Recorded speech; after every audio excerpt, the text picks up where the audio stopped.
Dur, dur d'être traducteur, c'est le titre de ce débat consacré à la traduction littéraire.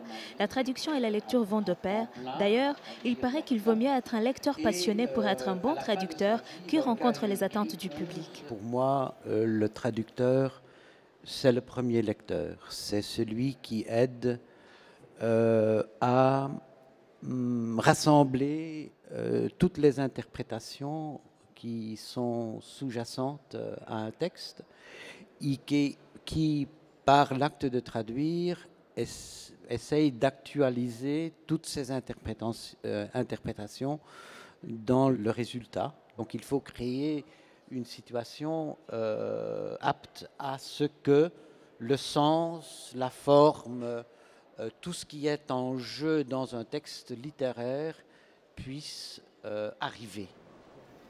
Mais tous les professionnels de la traduction ne sont pas d'accord sur ce point et certains prônent la fidélité au texte original avant de penser au lecteur. Nous ne pouvons pas réduire notre lecture. Nous devons garder la polysémie et l'ambiguïté. Et c'est ça qui fait aussi, tu es d'accord Bart, la difficulté de notre métier, c'est que nous devons réécrire en restant ambigu, polyphonique, polysémique, comme l'était l'auteur. Et c'est peut-être pour ça aussi qu'il faut parfois retraduire, parce que certaines traductions sont tellement réductrices à une époque. C'est une prise de sens par une époque, et donc il faut retraduire parce qu'il faut dépoussiérer cette traduction qui sent trop l'année où elle a été faite. Tandis que le texte original, lui, ne vieillit jamais, bien sûr. De nos jours, on est un peu trop rigide quant à la traduction littéraire. C'est-à-dire, ce qui est pour moi de plus en plus important, c'est avant de procéder à la traduction, de faire une stratégie de la traduction.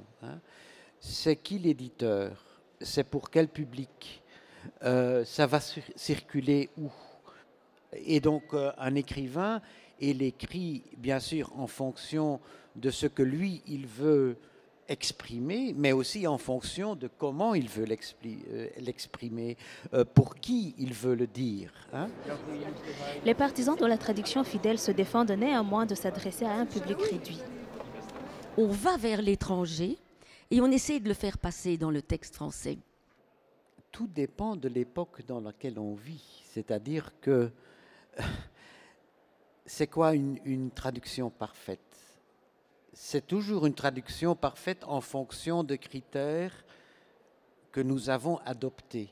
Donc il s'agit plutôt d'une très grande humilité, d'une très grande ouverture vers le texte littéraire, mais aussi savoir faire la distinction entre les critères du 19e, du 20e, du 21e siècle.